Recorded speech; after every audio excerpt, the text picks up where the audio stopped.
고도산구균인데 이게 주변에 굉장히 많습니다. 사람 몸에 굉장히 많이 존재하는데 항생제를 많이 먹으면 내성균 MRSA가 많이 생깁니다. 그 MRSA가 가장 많은 곳이 어디냐면 병원도 많고요. 항생제를 많이 먹는 사람이 또 많이 생깁니다. 그래서 내 주변에 걸피다민 항생제를 복용하는 사람이 있다면 그 사람은 MRSA 내균자 보성 이 보유자라고 생각하시면 됩니다. 그래서 항생제라고 하는 것은 혼자만의 문제가 아니고 사회적인 문제라 이렇게 표현합니다. 그래서 항생제를 너무 많이 남용하는 사람이 있다면 그 사람은 자기 몸에 MRSA를 소유하고 있기 때문에 주변 사람에게도 이에 대한 감염을 일으킬 수 있는 심각한 감염 보유자라고 생각하시면 됩니다. 그래서 항생제는 꼭 필요한 경우가 아니라면 절대로 섭취하는 것을 자제해야 됩니다.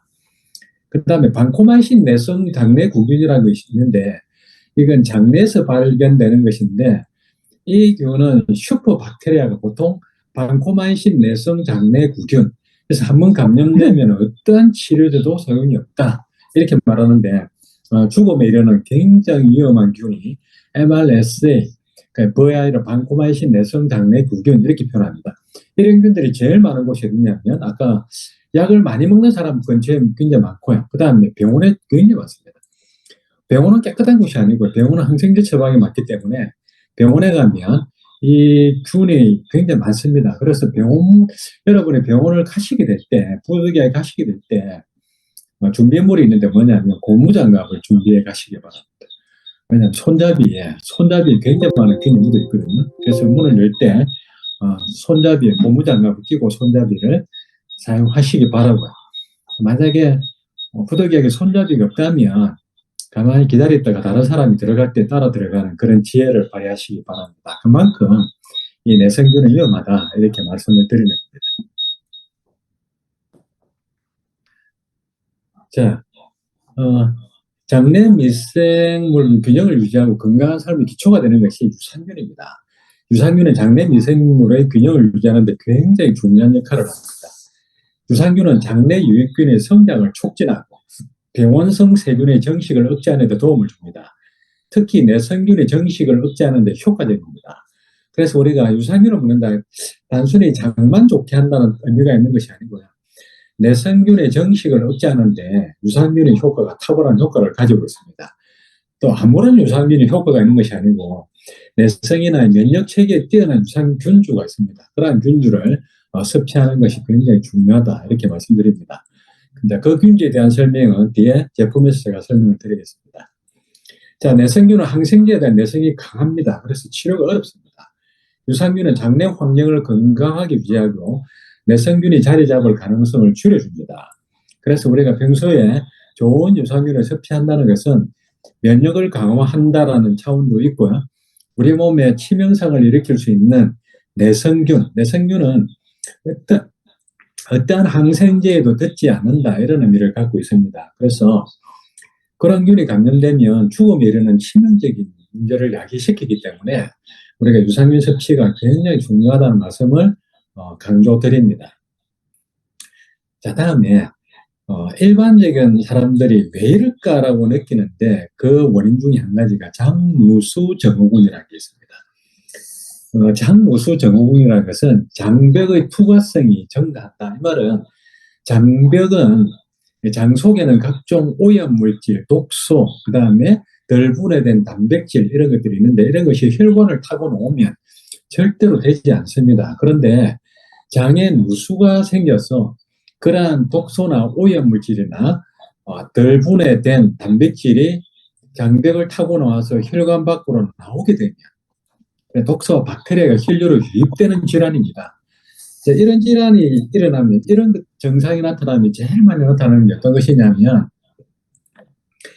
바로 염증 질환이 많이 일어나고요. 그 다음에 면역성 질환이 많이 일어납니다. 면역성 질환이라는 것은 이게 나오지 않아야 될 장 속에는 독소, 박테리아, 그 다음에 덜 분해된 단백질이 혈류 속으로 빠져나오게 되면 면역 체계가 비상이 걸립니다. 그러면 이때 면역이 발동하면서 과도한 면역을 일으킵니다. 그래서 과도한 면역의 특징이 뭐냐면 면역 질환이 첫 번째가 아토피도 면역 질환이고요. 그 다음에 비염, 천식, 다 면역질환이고요. 류마티스 관절염, 이거 다 면역질환이고, 그 다음에 장병이라고 하는 여러 가지 질병들, 이런 것들이 전부 다 면역질환입니다. 이 면역질환을 일으키는 가장 큰 원인 중에 한 가지가 장누수 증후군입니다. 그럼 장누수 증후군은 왜 발생하느냐? 장에 이 미생물의 균형이 깨어졌다, 이렇게 말씀드릴 수 있습니다. 그러면 장 속에 있는 미생물의 균형이라는 것은 좋은 균이 많이 있어야 되고 나쁜 균도 존재합니다만 좋은 균의 이 분포도가 많아야 됩니다. 그렇다면 이 나쁜 균이 좋아하고 유산균이 싫어하는 대표적인 음식물이 뭘까? 한번 살펴보시면 흰 밀가루입니다. 그 다음에 흰 쌀입니다.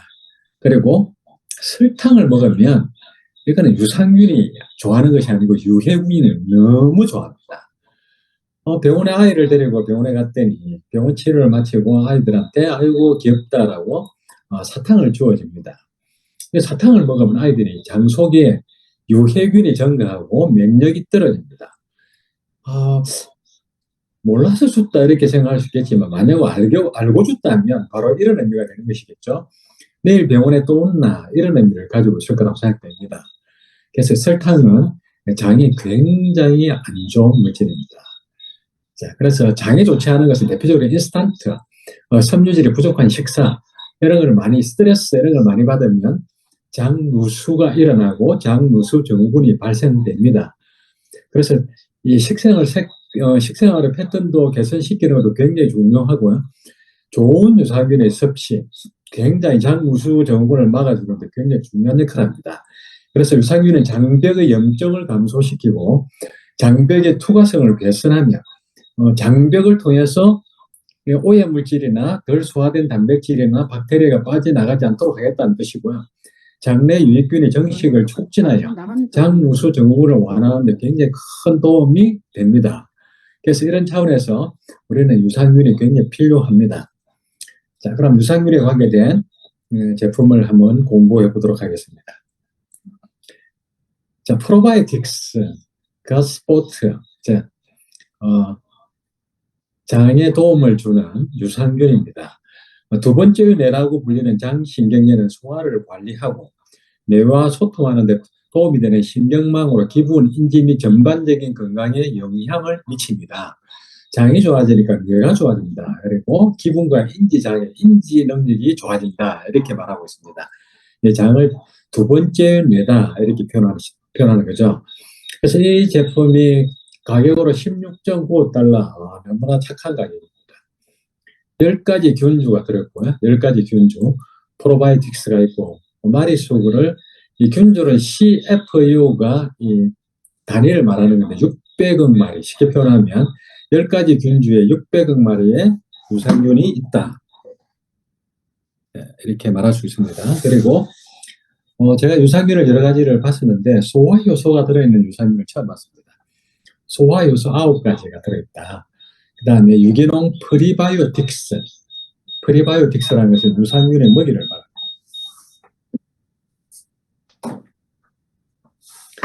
자, 유산균의 먹이가 있다. 일단 소화효소에 대해서 이야기를 좀 말씀을 드리자면, 우리가 한번 음식을 먹었을 때 복부가 팽만감이 일어나고 소화가 잘 되지 않고 가스가 차고 더부룩한 현상을 나타난다. 이것은 장이 안 좋다라는 표현보다는 인체에 소화효소가 없다. 이렇게 말씀드릴 수 있습니다. 왜냐하면 대표적인 소화효소가 아밀라제, 리파제, 프로타제, 락타제는 이런 것들이 있는데, 아밀라제는 이 탄수화물을 분해하는 효소, 리파제는 지방을 분해하고 프로타제, 락타제는 단백질을 분해하는 효소를 말합니다. 자, 이런 효소가 없으니 이 소화가 잘 안 되는 것이죠. 소화가 잘 안 되니까 어떤 현상이 나타날까요? 더불어 팽만, 가스참, 이런 불편한 증상들이 나타나기 시작합니다. 자, 효소가 부족한 식사가 대표적으로 보면 정제된 음식들, 그 다음 인스턴트 음식들은 효소가 부족합니다. 그리고 우리가 비타민을 먹고 있는데 단일 비타민 제제, 예를 들어서 비타민 C 제제 이렇게만 먹는다면 그런 비타민은 뭐가 부족하냐면 효소가 부족합니다. 자, 우리가 인스턴트 음식에도 효소나 비타민 물질이 없습니다. 그래서 인스턴트를 뭐라고 그러죠? 정크푸드. 쓰레기다. 쓰레기 음식이다. 칼로리밖에 없다. 인체에 필요한 비타민, 유기질은 없고 인체에 남아도는 칼로리만 계속 공급한다. 그러니 비만 환자가 증가하겠죠. 그래서 현대인들은 효소가 굉장히 많이 부족한데 효소를 별도로 먹는 사람들이 있습니다만 이 유산균 안에는 9가지 소화 효소가 들어있습니다. 아주 탁월합니다. 그래서 소화를 지원하고 면역을 강화하고 영양소 흡수를 향상시키고 뇌의 기능을 지원합니다. 옆에 그림에 보시면 이 장이라고 하는 것은 우리가 뭐 변을 보게 한다는 차원으로 생각하는 것이 아니고 작은 인체에서 너무나 중요한 기관입니다. 이 장이라고 하는 것은 장하고 뇌는 연결되기 때문에 멘탈 헬스, 뇌의 기능, 뇌 건강에도 장이 건강하면 뇌가 건강합니다. 그 다음 스트롱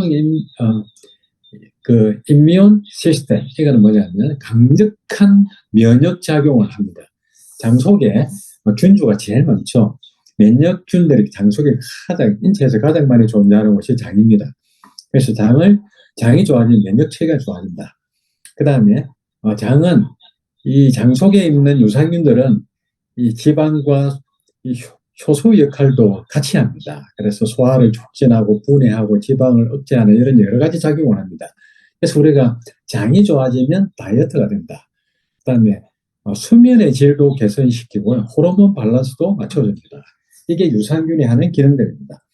자, 이런 유산균의 기능 때문에 요즘 홈쇼핑이나 일반 업체들 보면 유산균을 다양하게 분리시켜 놨습니다. 왜 그럴까요? 그 기능에 좋은 유산균만 별도로 뽑아서 팔기 때문에 가능하지 않을까요? 자, 만약에 그런 것을 한 곳에 모아둔다면 어떨까요? 자, 그래서 제가 이 성분표를 보면서 깜짝 놀랐습니다. 리버굿에 있는 유산균은 가격도 너무 착하지만 제품이 너무너무 탁월합니다. 제가 만나본 유산균 중에 이런 유산균을 처음 만났습니다. 10가지 균주가 다 들어있습니다. 10가지 균주. 아까 유산균이라는 모든 역할의 균주가 다 들었습니다. 장 건강을 개선하고 면역을 강화하고 이런 유산균이 목록에 600억 마리가 들어있습니다. 그리고 프리바이오틱스는 유산균의 먹이가 유산균이 먹고 효과적으로 정식하도록 도움을 주는 겁니다. 항생제가 나쁘지만 설탕을 많이 먹으면 유산균의 먹이가 아니고 유해균의 먹이가 설탕입니다. 그래서 유산균을 제거시키고 싶다면 설탕을 많이 드시면 됩니다. 자, 그 다음에 소화효소 9가지가 들어있죠. 그 다음 허브 및 기타 성분들이 들어서 염증을 완화하고 위, 점막, 소화기를 튼튼하게 만들어주는 허브 성분들도 같이 들어있는 아주 탁월한 제품입니다. 어디에서도 이런 제품을 보기 힘들 만큼 너무나 가격이 좋다는 차원을 벗어나서 제품의 질이 너무나 뛰어납니다. 자, 유산균의 10가지 유산균을 하나하나 분석해 보도록 하겠습니다. 유산균의 예를 보면 락토바실러스 균 종류가 있고요. 비피도 박테리움이라는 균 종류가 있고 스텝토코쿠스라는 균 종류가 있거든요.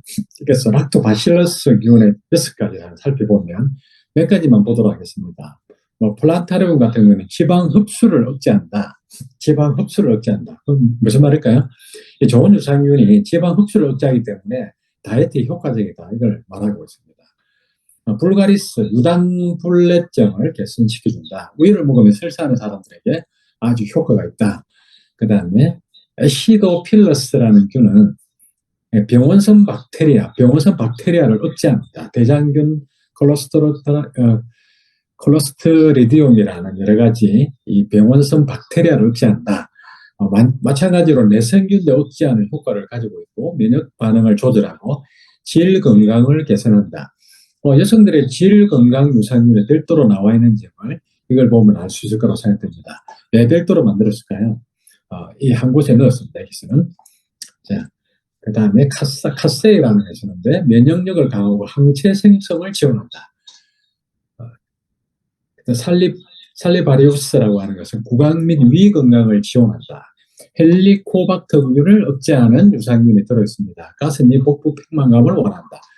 헬리코박터균을 억제하는 유산균을 별도로 우리가 먹는 남자들이 상당히 많죠. 사무실에서 먹습니다. 윌이라는 제품을 아마 기억하실 거라고 생각합니다. 비싸게 윌을 먹을 필요가 있을까요? 이 제품 안에 다 들어있습니다. 자, 그 다음에 람노스라고 있는데 이것은 스트레스 완화 및 정신 건강을 지원한다. 유산균이 스트레스를 완화시키고 정신건강을 지원해준다. 이런 유산균도 이 내용 속에 들어있습니다. 그 다음에 비피도박테리움에 소속된 균들을 보면 롱감이라는 균이 있는데 이 면역력 강화 및 알레르기 반응을 완화한다. 자, 아까 말씀드렸죠. 이 장우수 증후군이 일어나면 알레르기 반응이 일어나거든요. 대표적으로 아토피, 비염, 천식. 아토피, 비염, 천식 치료하는 약이 없습니다. 아토피에 만약에 스테로이드 약이나 스테로이드 연고를 바른다면 증상을 억제할 뿐이지 절대 병을 치유하지 못하며 계속해서 바르게 된다면 이 스테로이드 호르몬상의 문제가 발생합니다. 스트레스를 이기지 못하게 되고 스트레스 호르몬이 몸에서 나오지 않게 되기 때문에 상당히 심각한 문제를 불러일으킵니다. 자, 이 롱감이라고 하는 이 유산균은 알레르기를 반응을 원한다. 그래서 아토피, 비염, 천식 등 류마티스 관절염에도 굉장히 탁월한 효과를 가지고 올 수 있다고 볼 수 있습니다. 그 다음에 락티스라는 균이 있는데 변비 개선 및 자운동을 정상화시키고 유익균 정식을 하고 대사 건강을 지원하며 체중 조절에 긍정적인 영향을 미친다. 뭐죠? 바로 다이어트에 효과가 있다. 이것을 말을 하고 있습니다. 자, 그 다음에 비피두염이라고 하는 것이 있는데 영양 흡수를 개선을 시킨다. 이게는 장 속에 있는 이 유산균이 영양 흡수를 개선시키고 특히 비타민, 미네랄이 흡수를 탁월하게 만들어주는 역할을 하고 있습니다. 면역 체계를 강화하고 감염을 예방한다. 자, 유산균이 얼마나 소중한지 이런 내용을 보면 아실 거라고 생각됩니다. 그다음에 스트레토코쿠스라고 하는 서모필러스라고 하는 이 균은 소화 개선을 통해 음식 섭취 후의 대사 효율성을 높이는데 탁월한 효과가 있다. 이렇게 말씀드립니다. 자, 정리를 잠깐 좀 해드리겠습니다. 자, 우리가 이 감기, 독감, 요즘 독감 환자 너무 많거든요. 절대 항생제 처방을 해서는 되지 않습니다. 바이러스는 절대로 항생제는 아무런 효과가 없습니다. 그래서 만약에 너무 아파서 약을 처방받는다면 이렇게 꼭 물어보시기 바랍니다. 이 약 속에 항생제가 들어있습니까? 이렇게 물어보십시오. 그래서 네, 항생제 있습니다라면 그거는 빼주십시오라고 강하게 주장할 줄 알아야 됩니다. 자, 그래서 우리가 부득이하게 뭐 항생제를 먹어야 될 경우가 있겠죠. 폐렴 같은 경우는 항생제를 처방하지 않을 수가 없습니다. 그럴 때는 우리는 폐렴 항생제를 먹을 때 항생제는 특징이 뭐냐면 먹다가 안 먹으면 더 안 좋습니다. 먹을 때는 끝까지 다 먹어야 됩니다. 그래서 균을 죽여야 되겠지만 균만 죽이면 다행이지만 몸속에는 유산균도 다 죽여버립니다. 그렇기 때문에 유산균과 같이 섭취를 해야 되고 약을 먹고 난 다음에 반드시 유산균의 섭취량을 늘려야 된다. 이 말씀을 꼭 드리고 싶습니다. 그래서 유산균이라고 하는 것은 아까 말씀드렸던 이 내성균에도 탁월한 효과가 있기 때문에 이 내성균에 감염되면 약도 없다 이렇게 표현하거든요. 그 슈퍼박테리아가 우리가 잘 모르지만 슈퍼박테리아에서 감염돼서 사망하는 사람들이 생각보다 꽤 많습니다. 근데 거기에 대한 통계가 안 나와 있죠. 갑자기 원인 모르게 사망하는 경우가 슈퍼박테리아가 많거든요. 그래서 그 슈퍼박테리아에 대한 내성을 기르기 위해서 이 슈퍼박테리아에 대한 이 면역 체계를 높이는데도 유산균이 탁월한 효과가 있다. 이런 것을 꼭 말씀드리고 리버굿에 나와 있는 유산균은 제가 이때까지 발견한 유산균 중에 탑 중에 탑이다. 이렇게 말씀드리겠습니다. 자, 건강관리 잘 하시고 유산균을 통해서 면역을 강화시키시고 독감이나 이런 바이러스 감염으로도 강화시키고 박테리아 감염으로부터 건강을 지키시기 바랍니다. 자, 오늘 강의는 이것으로 마치겠습니다.